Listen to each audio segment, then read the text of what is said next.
to VERITAS. Secret schemes, concealed connections, pernicious power, intimate initiations, big banks and money manipulations, possible links to the Rockefellers, Rothschilds, Adamses, and Bushes. Tonight's special guest shines a light on the history, workings, continuing influence, and pernicious and hidden power of a secret order. Greetings, I'm your host, Mel Fabregas at VeritasRadio.com. And tonight, we discuss the Illuminati, the secret society that hijacked the world, which is the title of Jim Marr's latest book. Jim Marr really doesn't need a formal introduction since he's such a frequent guest on this radio program. So directly from somewhere in the Lone Star State of Texas, here's award-winning journalist and author, Jim Marr. Hello, Jim, and welcome back to Veritas. How are you? Howdy, Mel. It's always a pleasure to be with you. It's always a privilege for me, and I'm so glad that you wrote yet another book. Excellent. I mean, there's some stuff there that I didn't expect to see, but you've written another great book now. Congratulations.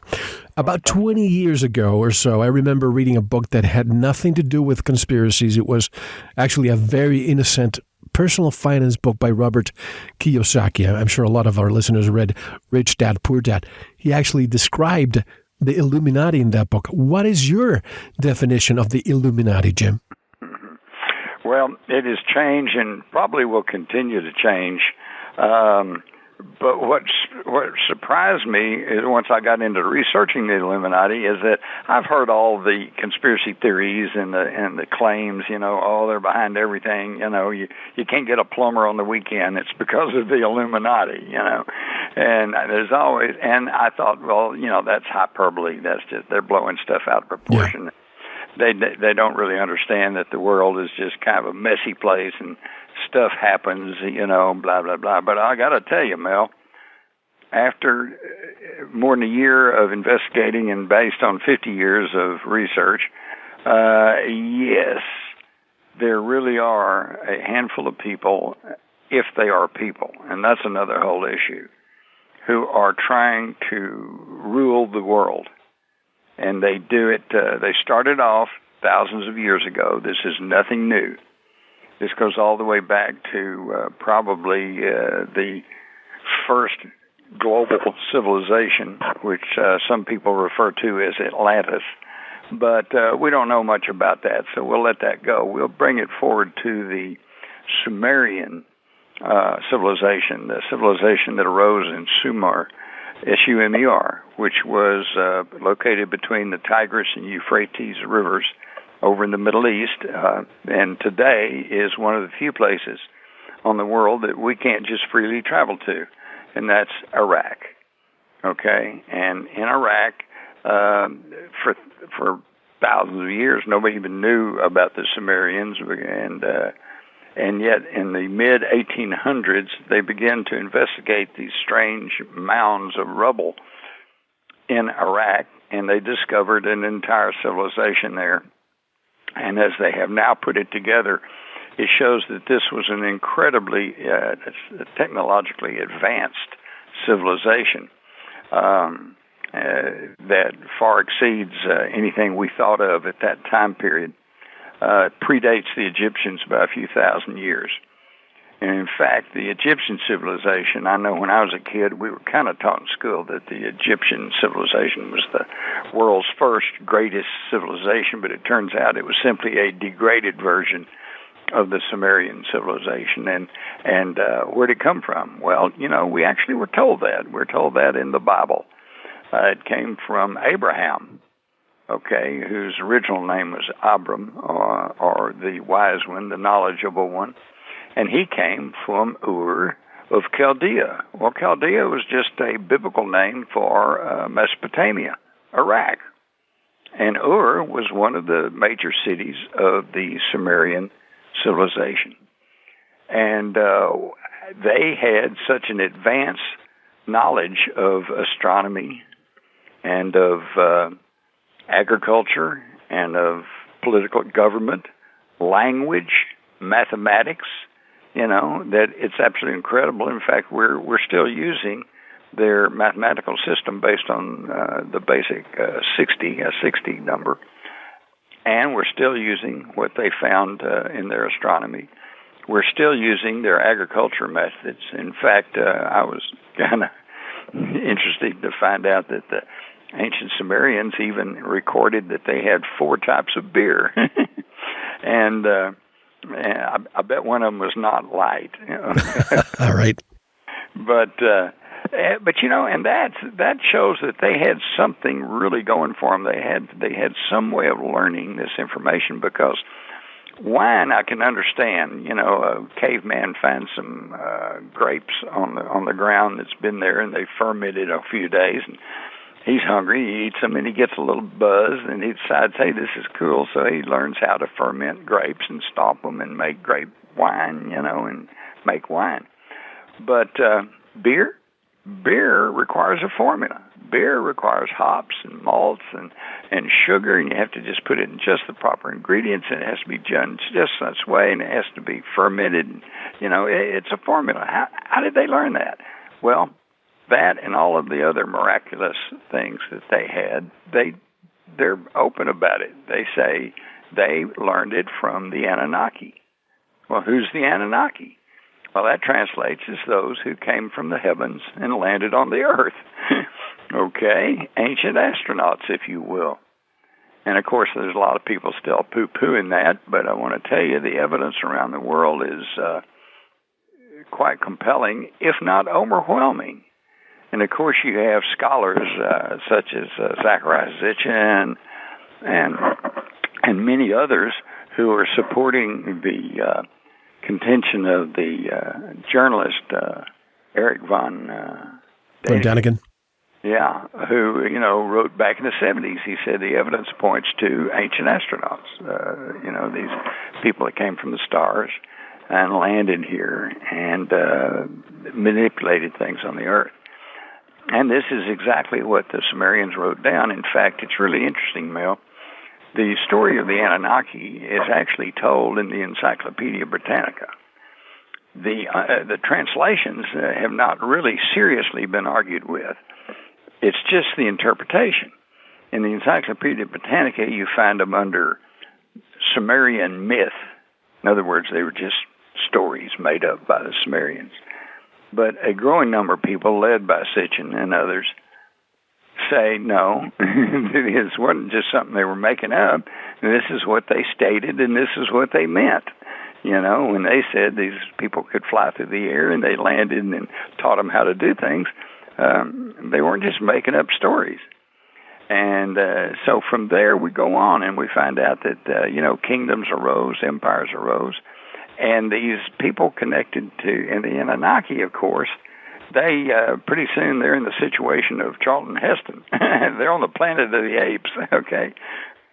But they don't want to be just another ape. They know they came from somewhere else, and they know that they have knowledge. So there's a whole story there of how they tweaked the DNA of Earth primitives, and that's why there's no missing link between Neanderthal and Cro-Magnon, because they had their DNA tampered with. And that then came, of course, jumped right straight to Cro-Magnon, or modern man. And so don't get the idea, and don't let people tell you that we're created by aliens. That's not right. But they did tweak us.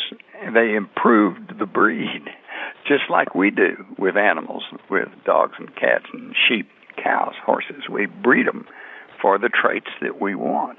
Well, we do it through breeding programs. They did it through DNA manipulation because they had such an advanced technology. Well, pretty soon there were so many humans, and they didn't really want to have to rub elbows with all of us, so they created a caste of people in between who would act as surrogates for what was quickly becoming the gods. Because these ancient people, they see people fly through the air, and they see that they're able to grow things, they're able to write, they're able to do all kinds of things, and they go, wow, these must be gods. And the Anunnaki, after a period of time, decided that wasn't such a bad thing, but they didn't want to have to deal with us personally, so they set up a representative system, a caste system, if you will, or a priesthood. And since that time, they have kept the human race conquered, divided, fighting with each other, and under tight control through two primary methods. One is religion, because these priesthoods that they created began to set up their own systems and call each of these Anunnaki their own gods. And then finally they got to where they said, okay, it's only one God, but it's always an amalgamation of all the other gods. And of course, throughout history, we've learned about the gods, the Roman gods, the Greek gods. And what's really fascinating is that once you get past the name changes, the characteristics of these gods were so similar as to probably be identifications of the same entity, the same person. For example, in the Sumerian, the Anunnaki who was put in charge of this planet, of the Earth, was Enlil. Well, in the Egyptian mythology, it's Set. In Greek, it's Zeus. And in the Roman, it's Jupiter. But they both fit the same characteristics. So they probably could be the very same person. His rival in the Sumerian was Marduk. In Egyptian, it's Horus. In the Greek, it's Ares. And in the Roman, it's Mars. And so just the names changed, but the characteristics didn't. And I think all this refers back to these spacefarers, the Anunnaki.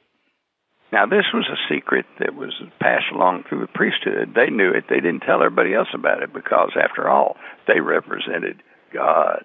God told me to tell you, here's how you're going to live, and here's how much you're going to contribute to the church, And it became a money-making and power-wielding institution, and they didn't want to give that up. By the way, I think you'll find this interesting. I sure did.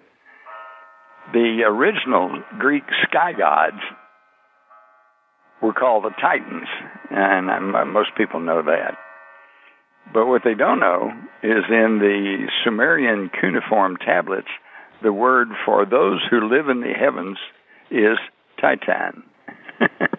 So see how it all moves right along, and it's all internally consistent. Well, so where did the knowledge of all this go? Well, it fell away from the average people. Only the priesthoods held it. Even within the priesthoods, they held their knowledge of the sky gods and of their technologies, held it very close. And as the priesthoods began to split up, they became different secret societies. And we find that there was a pretty good variety of them. And some of these we know, some of them we don't even know.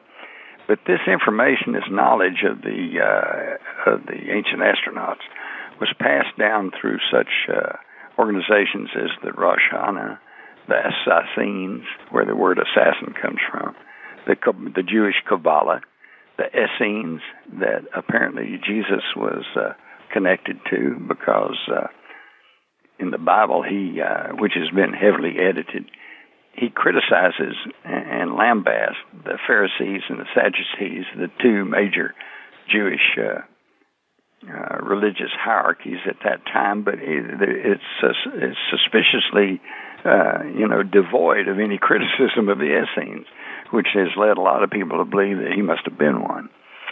We got the mystery schools of Egypt and Greece. We've got the Rosicrucians, and of course, this knowledge was eventually passed down to the legendary Knights Templars. And the Knights Templars brought it back to Europe. And from then on, it's just been,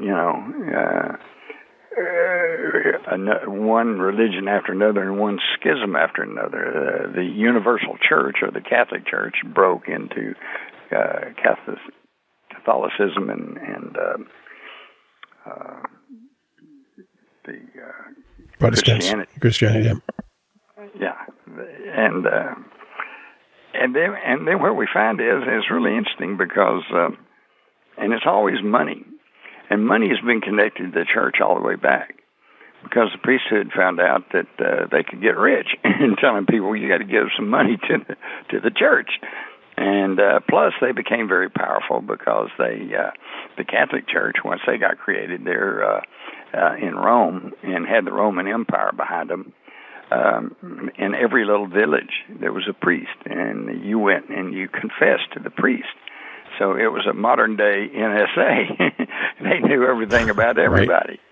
Right. Okay. Plus, they loaned money and gave their blessings to the rich and powerful and to the royalty. And so basically it was the church during the Middle Ages that controlled everything. And always money and wealth was tied inextricably with the church. In fact, if you think about it, the Prince of Peace, Jesus, who always preached turn the other cheek, the one time he got pretty vicious, it was bankers. When it was the money changers, the bankers. And if you'll think about it, Mel, were they in a bank somewhere? No, they were in the temple. Okay, so it's religion and money tied together. Manly P. Hall was a high-ranking Mason and a philosopher, and had studied a great deal of this, and he pretty well laid it out. He says in a pamphlet called What the Ancient Wisdom Expects of Its Disciples, he says, in the remote past, the gods walked with men. Now, he's calling them gods. The evidence points to extraterrestrials, but it's just a matter of semantics, whatever you want to call them. They chose from among the sons of men the wisest and the truest, and these they labored with, preparing them to carry on the work of the gods after the spiritual hierarchies themselves had withdrawn into the invisible worlds. And with these specially ordained and illumined sons, they left the keys of their great wisdom. These illumined ones founded what we know as the ancient mysteries. Okay? And as I said, these ancient mysteries split, and what they knew was that knowledge was all split and scattered among these secret societies. So now there's just, as you see, if you've gone through my book, there's so much there. Telling stories about how all this came about, how Solomon's treasure was recovered by the Nazis, how the medieval alchemists were actually onto it. They knew about there was something about transmuting gold, about the white powder of gold, and monatomic gold. The monatomic gold, and how that was probably produced by Moses, and this was what they used to sustain the Israelites in their 40 years in the wilderness, because they had this white powder that they would add water and make into a dough, and they'd bake it, they'd eat it, and they said, "What is this?" And what is it in ancient Hebrew translates as manna. So this was the manna from heaven. About the Knights Templars, how they brought all the information back to Europe, and they were spreading it through their the Freemason societies that they created. Okay, the stonemasons, which soon became just the Freemasons. And it was divided into speculative operative masonry, which was people who actually were stonemasons and worked with building, and then the speculative masonry, which was just the ones that were not involved, and that eventually grew to be the largest segment of Freemasonry. And Freemasonry also was founded by the Knights Templars. So this is the thread that kept this underground stream of knowledge rolling along. Now, the Illuminati comes in because it was founded by a student at Ingolstadt University in Germany, which was not Germany at that time. At that time, it was in Bavaria, and Bavaria was just one of many German states. Prussia? Yeah. Prussia was one. I think you had Baden, you had Saxony, Hanover. They were all separate. They didn't get organized until about 1870, I believe. Are you talking about Adam Weishaupt? Yes. And Adam Weishaupt was a student at Ingolstadt University in the 1770s. And in 1776, the same year that we were writing the Declaration of Independence, he formed the Bavarian Order of the Illuminati. And so that's where the Illuminati got started. Now, here's what's interesting. They did not start off to be a overthrow of the government institution. What they were a bunch of college guys, and to include some professors who were forward-thinking, progressives, we'd call them today. And interestingly enough, they smoked marijuana. They had little parties where they invited women. They weren't opposed to the opposite sex. And they had a think talk sessions. We call them bull sessions back in college. In college, if you're in a dorm particularly, and school's out, you've done your homework, and you're not ready to go to sleep, so you sit around and you have these sessions. You talk about the world. You talk about, the life in general and spiritual matters, things that happen, and, what's going on, why are we here, where are we going? And they finally decided that the biggest problems in the whole human race was religion and money, okay? And primarily the royalty. The fact that the kings and the queens were running everything, central authority, and that religion. The Jesuits, who at that time were pretty much in charge of Bavaria, and what they said went. If you wrote something or said something they didn't like, you could get in big trouble. And we're kind of drifting back into that same kind of thing today. And so they said, we need to do away with this. We need to shatter these old structures of religion and of power. And we need to bring out the best of the individual. Everyone should be free. Everyone should be foreign free. They should have equal and inalienable and inherent rights. And if that sounds familiar, that's because George Washington and Thomas Jefferson, Benjamin Franklin, John Adams, they all knew about this Illuminati, and they knew about these ideals because they had been pushed through during the Age of Enlightenment that we were coming into the latter stages of. And in fact, there are those who claim that Thomas Jefferson and Franklin and John Adams were members of the Illuminati. And so it was just a group that decided they wanted freedom for the individual. And all this sounds real good, but just unfortunately, like so many isms, and when I say ism, because this is what I call what they were practicing, whether they were an actual, like Thomas Jefferson, or whether he was actually a card-carrying member of the Bavarian Illuminati is open to question, but there's no question in his writings that he adhered to their philosophies, which I call Illuminism, okay? And Illuminism is just like every other ism, communism, capitalism, feminism, you name it. And it generally starts off with the best of intentions and the best of goals, but then it falls under the sway of the greedy and the powerful and the ambitious, and the first thing you know, it just, we see this in the French Revolution, we see this in the Russian Revolution, and that's the other thing. When you go back and you track it back, you find that at the start, the beginning, the cause of the American Revolution, the French Revolution, the Communist Revolution, the National Socialist Revolution in Germany, the Nazis, they all were created by people who had been indoctrinated with Illuminism. So it was the Illuminati who was behind all of this. And they're behind what's going on today, because there are so many people of what some people would term the New World Order that are practicing Illuminism. Dick Cheney and Hillary Clinton. Now, everybody would think, well, they're on opposite sides of the political spectrum, and in many ways they are. But they both practice Illuminism, because Illuminism's basic tenet is the end justifies the means, which means you can pretend to be anything, anybody. In fact, there are notes from the Illuminati to their members saying, if you're Jewish and tell everybody you're a Christian. If you're a Christian, you want to be a Jewish, tell everybody you're Jewish. In other words, you can lie about anything. You can lie, steal, cheat, even kill if it's justified by your goal, by what you want to do. And that's what these people do, and that's what we see in operation today.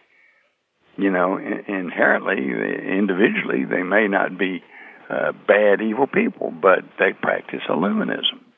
And that has caused so much problem, and it is behind all of the wars that we've seen over the past few hundred years. And it all ties back to money, and the money got started because as the Illuminati in Bavaria grew and in numbers and in belief by so many people, well, of course, this threatened the authority of the state, and so it was outlawed. Well, once it was outlawed, what are they going to do? They're going to just fold up and go home? No. They rolled themselves into Freemasonry, and they created the Order of Strict Observance.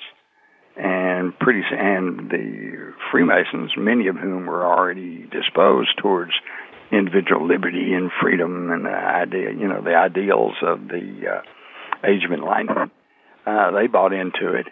And pretty soon, it was the Illuminati that were behind much of the push of the Freemasonic orders, particularly in Europe. Now, in England, in the United States, we had a little respite because in about 1830 or so, there was a Mason called Captain Morgan who decided that he thought the Masons were being guided by other than noble principles, and that they were being controlled by entities that he didn't think were Christian. And so he was going to write a book revealing all of the Masonic secrets. Well, he and his publisher disappeared. Yeah. His publisher finally came back, but couldn't say much about what had happened, but he never showed up again. And so obviously he was murdered. And the word got around that the Masons had done that because every time his family and his friends would go to the authorities, they found out the authorities were mostly Masons and that they would all cover for each other, which is part of their secret society. Even judges. Even judges, right on up. And this created such a turmoil that it created the first third party in the United States, the anti-Masonic party. Of course, you don't hear much about that today, but it really dealt a death blow to Freemasonry in the United States because their thousands of lodges dwindled down to a few hundred, and their membership dwindled down. And it took them the rest of the 19th century to try to regain their status. And today, of course, everybody just thinks of the Masons as they drive funny cars and they support burn centers and they do all this good work, and they're just community orientated people. And for the most part, that's true. But what people don't understand is that within Freemasonry, there's an outer circle and a tight inner circle. The outer circle doesn't even know the inner circle exists. That's why if you go up to a Mason and say, hey, is there an outer circle and an inner circle? He's going to tell you no, because he's either a member of the outer circle, in which case he doesn't know and he's not told, or he's a member of the inner circle, in which you've taken a blood oath never to reveal that there is an inner circle. The reason we know there is because some of the most high-ranking Masons have admitted to that. Okay, in fact, one of the highest-ranking Masons, General Albert Pike, even admitted that at the very top of the Freemasonry chain are the people who believe not in the Adonai God that most of us do, but in Lucifer, the light bringer, which some people have said is the devil, although I'm not sure they actually mean the devil. But so there's just so much going on there, and it's all behind the scenes. And these are the ones who they say are trying to control the world. Well, can you actually control the world?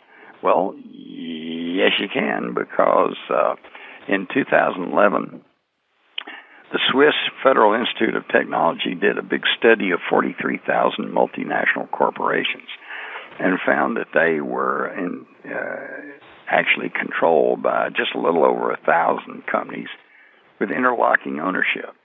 these 1,000 companies, in turn, are pretty much controlled by about 150 corporations, and these are controlled by 20 banks. And so now that is, and all of this, represents more than 60% of the total worth of everything in the world. Now that is intense, centralized financial control, and this is where the control comes from. Let me ask you this, Jim, because you mentioned something interesting about these corporations. I was thinking lately that if they really wanted to change politically, create a new world order and all that, maybe they could have done it earlier. But it seems that they're transitioning from politics to corporatism. And I mean the Trans-Pacific Partnership. I'm talking about NAFTA. I'm talking about all these trades. Are they switching to trade agreements in order to control the world? The short answer is yes. And here's the deal, Mel.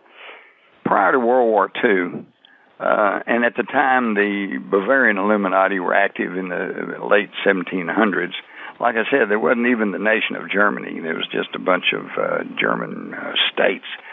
And so prior to World War II, we had these different states. We had the United States, we had England, we had France and Germany. And within those national boundaries was a financial and religious systems, okay, religion, banking, business, commerce. You can break it all the way down to steel, natural resources.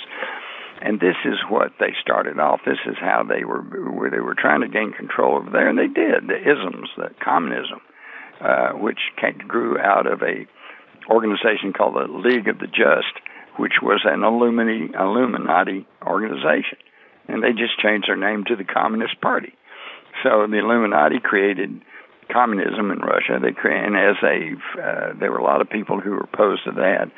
And they didn't want the Russians to run everything, so they created National Socialism in Germany, put Hitler in charge as a block against the spread of communism. Here's another ism, Nazism, okay? And then when he got out of hand because he wasn't doing business with the international bankers, okay? And the international bankers are the ones who've been manipulating this, but they always did it prior to World War II. Within the systems, within a national boundary, France, England, Germany, whatever. And this was all the way up through World War I, where they got in a World War fight. But afterwards, the system pretty much stayed the same. But now, after World War II, these systems spread worldwide. So now, instead of the New World Order trying to gain control over Germany or over England or over the United States, now they're trying to gain control over them all. And that's why, because it's spread worldwide now, and that's why we have globalism. And globalism is very real, and this is why they're trying to turn over all this power to the United Nations, such as Global 2000 and, safe cities and all this stuff. And because the more centralized power they can get, the more they know they're capable of gaining control over it. And trying to gain control over the world, that's been one of the oldest ambitions ever recorded, all the way back to Alexander the Great, all the way back to everybody wanted to be the king of the world, right? But the world's a big place, and they hadn't been able to, technologically, communication-wise, transportation-wise, they haven't really been able to make that work until now. And now they're in a position to, if you go around, particularly at Western Europe, North America, China, Russia, okay, and you go visit a middle-class family, it's going to seem like the same. They got the same color TV made by Samsung. They're driving the same car made by Toyota. We're becoming one total global entity. And all of this stuff you're seeing in the paper about, Russia messed with our election. Oh, Russia's doing this, and we're doing that, and the ISIS is doing this. that's a dog and pony show that they're putting on for us just to keep us distracted while they take over financially. Religion is kind of on the wane. There may be a new one. If things get really, really bad, everybody's going to turn to religion. You're going to find either religion making a comeback or there'll be some new type of religious blend, religion light that everybody will go for. But right now, everybody's pretty well split up, and even the most radical religious groups are kind of in the minority. And you don't see the Catholic Church has lost so much of its power and sway. And so now they're leaning on the financial. Everything. We have a whole system, a financial system in this country and in most of the world that's based on debt. If you have money, you have debt. If you have debt, then somebody controls you. Because if you're buying a house or if you're buying a condominium or wherever you're living, if you're paying on it, or if you're paying on your cars, if you're paying on your clothes and your TV, then the banker has control over you. You can't just quit your job and get up and go move to another state and try something else because you got bills to pay.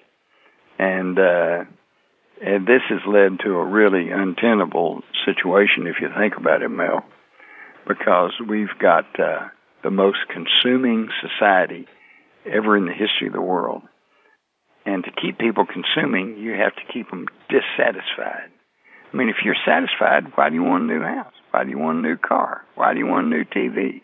I always have to have something new. And, we got the latest thing here. It's got enhanced color. It's bigger sized. You got to have that. So that puts us in this between a rock and a hard place because we are killing ourselves with pollution. Plus you have planned obsolescence. Oh, yeah, of course, so that you have to go buy something. Right. Because that light bulb, that back in the 1920s when you bought a light bulb, it would last you a lifetime. And now, you can look on the package, and it'll say 3,000 hours. It'll last you 3,000 hours, and then it's going to blow. Planned obsolescence. And unfortunately, the same goes true with our automobiles and our refrigerators and everything else.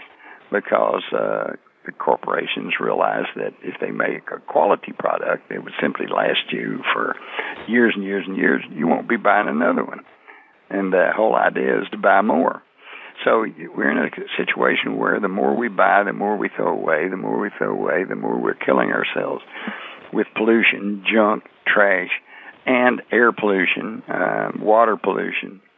Okay, well, so what do we do about that? Well, we just have to stop consuming, okay? And that means, of course, that everybody have to wake up one morning and go, I don't think I'm going to buy that new house. I don't think I'm going to buy that new car. I don't need a new TV. I can get along with the one I've got. And, of course, if everybody did that, if everybody stopped consuming, what would happen? The economy would collapse. And we would all be doomed. So when I say the rock and the hard place, we're doomed if we keep consuming at rates that we're doing right now. And we're doomed if we stop. What you said about religion, perhaps a one-world religion, you probably heard that in the past few months, a lot of high-power people, I'm talking about people from religions, people from governments, even, what's his name, Buzz Aldrin, they all went to Antarctica. I don't know if you've heard about this, but the information I'm getting, whether it's true or not, I don't know, but they found some ancient artifacts down there showing that there were people way before that had their own religion, and perhaps they want to bring that religion now to make it the one world religion they've been waiting for. Have you heard about this? I've heard that. I don't know that. The problem is we don't know what's going on down in Antarctica. Right. We know it's a very mysterious place. There's lots of mysterious stuff happening down there, and we just hear bits and snatches of it. And Mel, this actually kind of gets back to my major complaint and gripe because I'm from the media, okay? I trained and graduated with a degree in journalism. I'm a journalist. I was taught to look for the truth, tell the truth to your readers, as best you can find it. And that's what I've tried to do my whole career. But there is no news media anymore. There's only various propaganda wings, okay? And they're only telling us what the corporations want us to hear and what the government wants to hear. And the government, by the way, in case you hadn't figured it out, is owned by the corporations. You know, it's a corporatocracy, or better yet, it's fascism. And I use that term advisedly because the term fascism is generally said was coined by Franco. Mussolini. Yeah. Yeah, Mussolini, the Italian dictator in World War II, because of his black-shirted fascistas. And by the way, where that came from, Mel, is they wore those black shirts and they wore that emblem of the axe tied in a bundle of sticks. Okay, that was an old Roman symbol.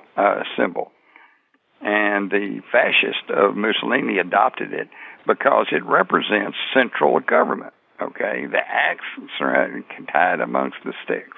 The sticks can always be chopped up by the axe. And so it represented a strong central government. And so they were known as fascist. So that's where the term fascism comes from. But Mussolini himself said that may not be the right term. He said a more correct term is corporatism. Whoa. Right. Did he see it coming or what? Absolutely. And I heard this lately. What is it?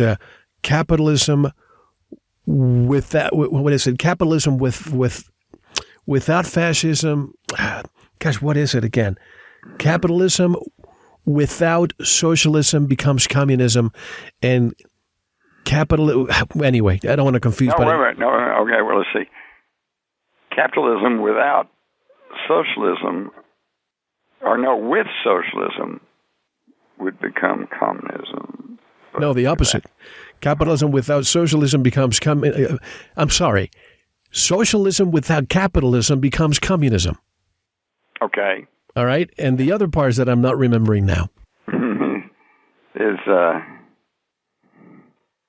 socialism without capitalism becomes Nazism. Exactly. Yeah. But, you have given us an overview of all of this stuff, and the book, folks, every time I read a book from Jim Marr, I'm always expecting the best, and he just tops it every time. But I want to just dig deeper now.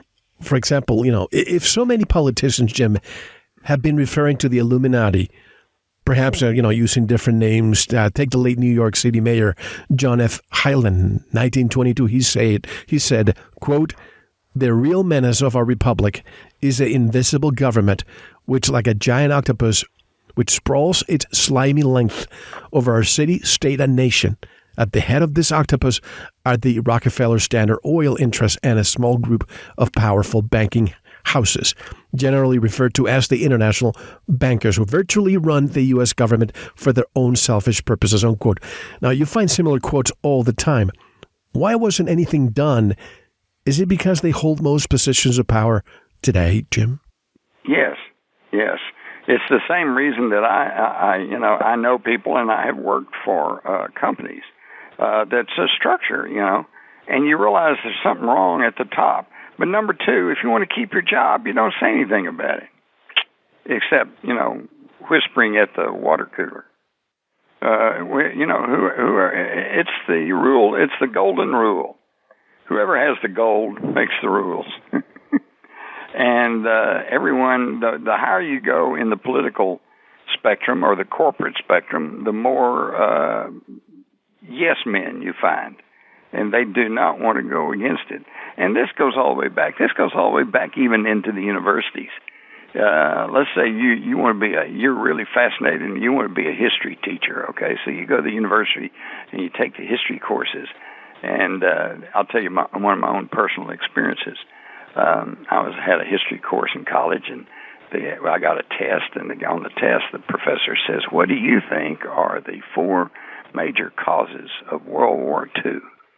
Well, I wrote down my paper, and I handed it in, and I got it back, and it gave me a D. Okay, I almost flunked it. And I went up and said, "What's with this? Why did you grade me down?" He said, "Well, because," and he starts going into it. And I realized that he had phrased the question wrong. He asked me what I thought was the 4 causes of World War II. What he wanted was what he told me the 4 causes of World War II was. I was simply supposed to repeat back to him what he had said. Well, I'd already done my own studies on World War II, and I had my own ideas about it. So needless to say, I didn't do well in that class. And if I had stuck with that and gone on to try to be a fellow or a student teacher in the history department, I probably wouldn't have gotten anywhere, and they wouldn't have, all higher education does is teach you to conform to the current paradigm. And if you're outside that, then you don't go. You drop out, you go somewhere else, you change your major. Okay, and so it starts all the way back there. And by the time you go through Harvard Business School, then you're thoroughly indoctrinated with their view of how everything works. I'll give you another example. I once, way back in the 70s, I was interviewing an energy expert. And at that time, I'd gotten real fascinated with the idea of solar energy because to me, it seemed like that would be the way to go. It does not produce, harmful chemicals and gases and all kinds of pollution. And if the sun goes out, well, we're all in trouble anyway. So, why not go for solar? And so I had this energy expert, and I'm asking him, well, what about solar? And first off, he says, well, yeah, very condescendingly. Well, that's all fine and good. He said, but solar power, that's 20 years in the future. Well, excuse me, here we are, 20 years in the future, and we still don't have abundant solar energy. It's there, but it's expensive, and only a handful of people can really make the use of it. But then he explains why. And he says, do you realize that it would take the entire state of Arizona covered with solar panels to generate enough power to power the city of Los Angeles? And I'm young and naive, and I go, oh, okay. And I go off and I'm thinking about that. And that's probably true, But then I suddenly think, wait a minute, where's the flaw in his thinking? The flaw is he was taught and educated and could only think in terms of central generation. You got to generate that enough power and then ship it and send it to Los Angeles so you can send a bill to everybody, okay? What if everybody in Los Angeles put solar panels on their roof? Nothing's going to change. It's not going to interfere with their home. And yet they've got their own power in themselves, and they're not going to have to pay the electric company each month. Or wireless energy. I mean, ask Tesla. Exactly. And what happened to Tesla? They put him down and exculpated him and then stole all his stuff, and they're still hiding a lot of it away under national security. And the reason for that is because of the power companies. And they have so much power, political power. And because, they haven't figured out a way that if they went to solar and you had solar panels on your roof and you didn't pay your electric bill, they hadn't figured out a way to make a cloud come hang over your house. Now, let me ask you this, since we're talking about oil. I recently interviewed someone who researched that the Titanic and the Hindenburg disasters were related all because they were a threat to the oil industry. What do you know about that? Well, I think that's absolutely true in the case of the Hindenburg. And the Hindenburg, when the Hindenburg blew up and was captured on newsreels and it just went everywhere and became a major event, that pretty well put the death knell on various alternative forms of energy. And the thing is, if you dig into it, you find out that that was not just that was a conspiracy. The United States refused to, and we say the United States, see, we'd have to dig and find out specifically what individuals are involved, but I would bet you anything that you would find people high-ranking in the oil industry, and they refused to sell helium. We had a huge helium plant just right here in Texas, and it was non-combustible. But they refused to sell that to the Germans. The embargo. And embargoed them and made them use hydrogen. Yeah. And hydrogen, by the way, today is making a comeback with just a little bit of tweaking on your car's carburetor. You could run your car on hydrogen, which is not flammable. And is not polluting, it is flammable, but it can be controlled. And we could be using a hydrogen economy, but there again, Hindenburg, everybody thinks hydrogen and think explosion. So, that's kept that going. And so in that case, I think you're right. Now, the Titanic, I'm not real sure how would that affect the oil industry. It was a coal industry at the time. Coal was everywhere. Yeah. So, but how would sinking a ship impact the coal industry? Well, no. After the Titanic, then the engines were changed, all to use oil. Oh, I see. On the ship. Exactly. The ship burned coal. Yeah, okay, I got it. Exactly. Okay, that's possible. That might be another nail in the coffin, another straw that broke the camel's back. I think the main purpose on the sinking the Titanic was, number one, is insurance. If you go study, it really wasn't even the Titanic that sunk. It was its sister. The Britannic or the Olympic? The Olympic, yeah. But then there was another reason on top of that.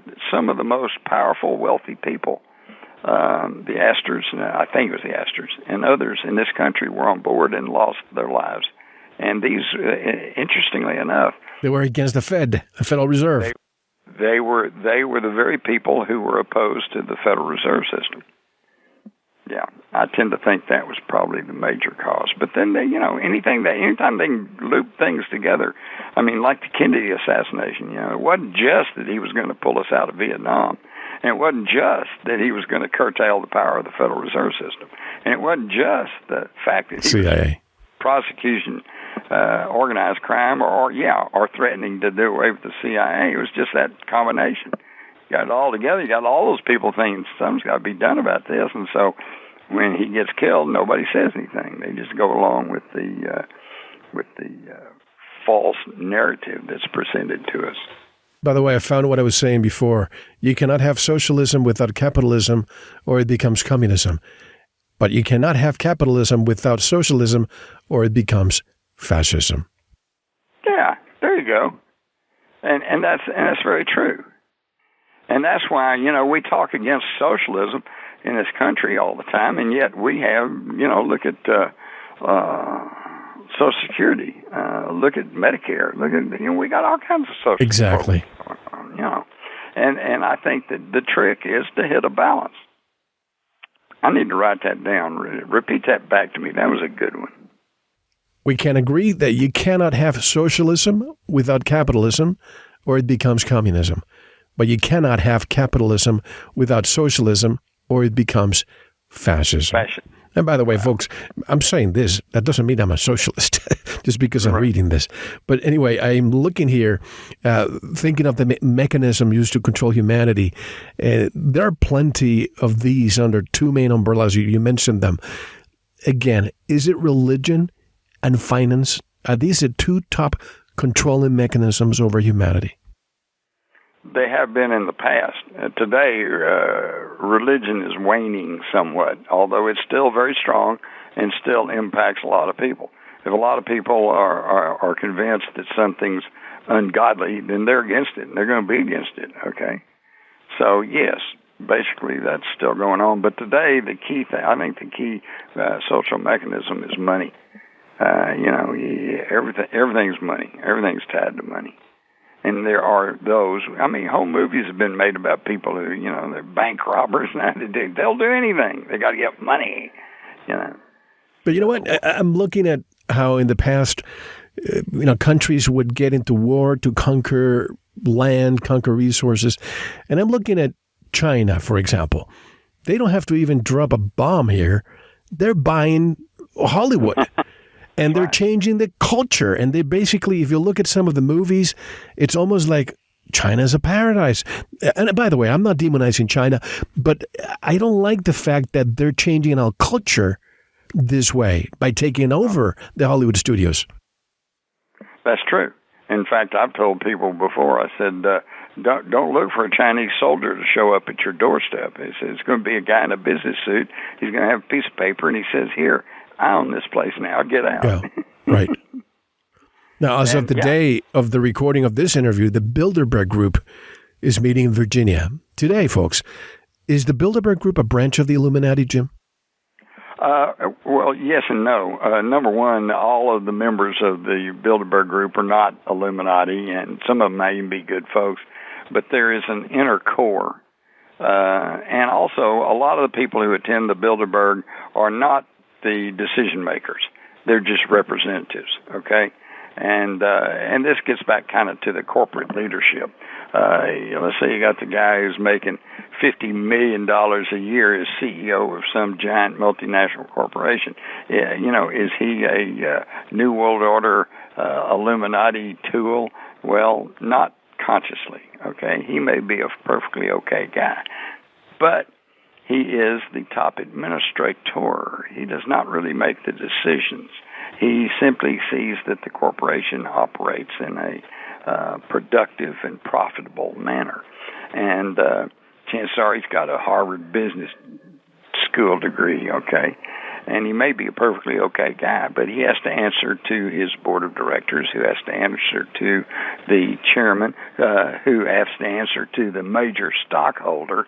And this is where a lot of people get confused, because a lot of people think that to have the controlling stock of, say, some big corporation, you have to have more than 51%. Well, that's not true.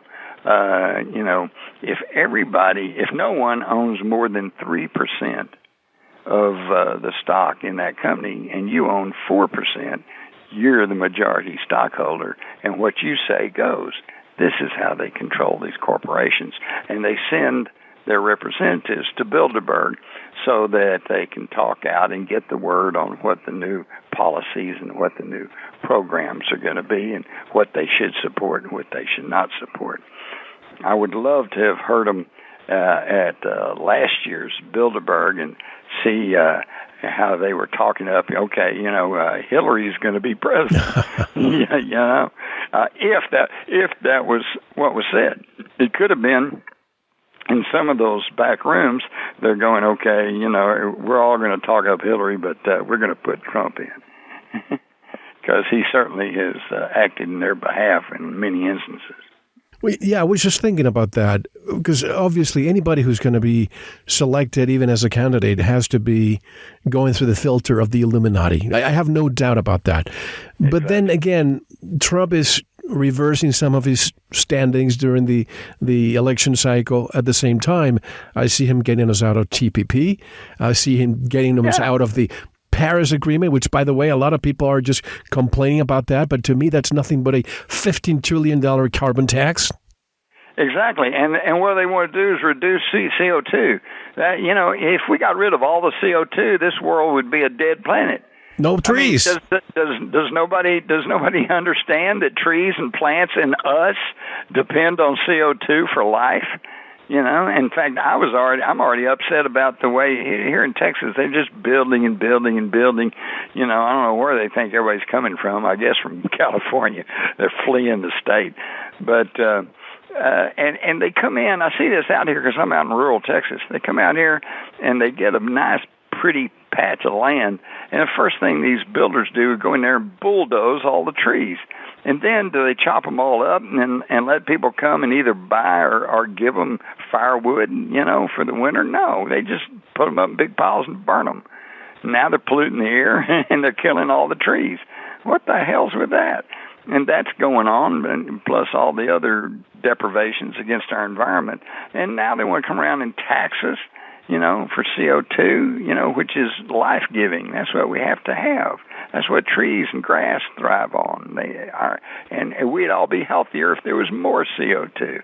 So, see, everything's just topsy-turvy, and the idiots are in charge. And people don't question that. What I just said, I know people. Because they watch TV. Yes. They watch TV, and the TV is the biggest mind control mechanism ever devised, and it's all under the control of 5 corporations. Everything you see and hear, and that's not just TV, that's radio, that's except maybe for Mel VERITAS. Every year when I talk to you, that number goes down 1, by the way. Yeah, exactly. And they control everything you see and hear. And that's not just news. That's entertainment. That's content. That's movies. records, tapes, discs, whatever they're putting music on these days, and magazines, billboards, you name it. Everything you see and hear is under the control of just a handful of corporations, and they are all owned by interlocking directorships. I was very, very impressed with the fact that you included in the book. Let me just find my notes here. Let's see, where is it? I didn't expect it, but it seems you didn't leave any stone unturned, Jim. You say, quote, on a bizarre note, even today's music scene may be the product of a pre-World War II Nazi Illuminati plan to change music to replace tranquility and harmony with discontent and aggressiveness, unquote. I'm so glad you mentioned this in the book. Can you summarize for those who are listening the transition from 432 hertz to 440 hertz, the concert pitch, the tuning frequency change, and for what reason? Right.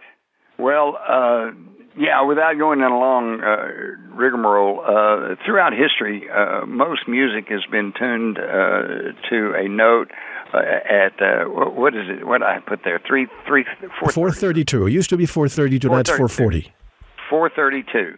Okay, and at that tone is a very homogeneous tone, and they use that tone when they're testing plants and stuff. If you play music that's tuned to the 432 hertz tone, the plants tend to lean towards the speaker. You know, they love it and they thrive.